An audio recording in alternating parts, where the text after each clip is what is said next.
കൊലക്കേസ് പ്രതി പിടിയിലായി എന്ന നേരിയ ആശ്വാസമുണ്ടെങ്കിലും പ്രദേശവാസികൾക്ക് ഇപ്പോഴും നെഞ്ചിൽ തീയാണ്. സുധാകരന്റെ ഭാര്യയെ കൊലപ്പെടുത്തിയ ശേഷം ജയിലിൽ പോയെങ്കിലും യാതൊരു പശ്ചാത്താപവുമില്ലാതെയാണ് ജാമ്യത്തിൽ ഇറങ്ങിയ ചെന്താമര പ്രദേശത്തെത്തിയത്. ജാമ്യ വ്യവസ്ഥകൾ ലംഘിച്ച് പഴയ വീട്ടിൽ തന്നെ താമസിക്കുകയും പ്രദേശവാസികളെ ഭീഷണിപ്പെടുത്തുകയും ചെയ്തു. പോലീസിൽ പരാതിപ്പെട്ടിട്ടും അവർ നടപടിയെടുത്തില്ല. അതുകൊണ്ട് തന്നെ ഇപ്പോഴത്തെ അറസ്റ്റിലും വലിയ കാര്യമില്ലെന്നാണ് അയൽവാസികൾ പറയുന്നത്. പോലീസിൽ വിശ്വാസമില്ല. ജയിൽ ചാടിയെത്തി ഇനിയും പ്രതി കൊലപാതകം നടത്തുമെന്ന് ഭയമാണ് അയൽവാസി പുഷ്പയ്ക്ക്. എനിക്കൊരു സുരക്ഷിതമില്ല പറഞ്ഞിട്ടല്ലേ ഞാൻ 3 പ്രാവശ്യം പോയി. 3 പ്രാവശ്യം 2 പ്രാവശ്യം തനിയെ പോയി. പിന്നെ 3ാമത്തെ പ്രാവശ്യം പെറ്റീഷൻ എഴുതി എല്ലാവരുടെ അടുത്ത് ഒപ്പ് വാങ്ങിയിട്ട് പോയല്ലോ. അതും ഇവർ വാലുവില്ല, ഇവർ ഒരു പ്രതികരണം ഇല്ല പറഞ്ഞപ്പോഴാണ് അവരിനെ സുധാകരേട്ടനെയും ചെറിയ കുട്ടിനെയും വിളിച്ച് അഖിലനെയും വിളിച്ച് പിന്നെ അവരും പോയി കംപ്ലൈൻറ്റ് കൊടുത്തല്ലോ.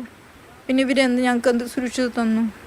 അമ്മയെ കൊന്നിട്ടും പക അടങ്ങാത്ത ചെന്താമര ഒരു ദയയുമില്ലാതെയാണ് തങ്ങളുടെ അച്ഛനെയും അച്ചമ്മയെയും കൊന്നത്.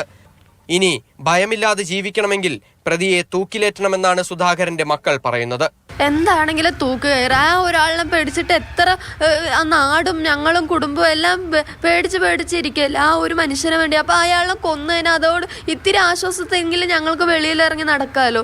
എല്ലാവരും ഞങ്ങളുടെ കൂടെ വരണമെന്നില്ല, ഒറ്റയ്ക്കാണെങ്കിലും ഞങ്ങൾ യാത്ര ചെയ്യേണ്ടത്. അപ്പോൾ ഞങ്ങളുടെ സുരക്ഷയും നോക്കണ്ടേ? തൂക്കയറ് കൊടുക്കാന് വേണം.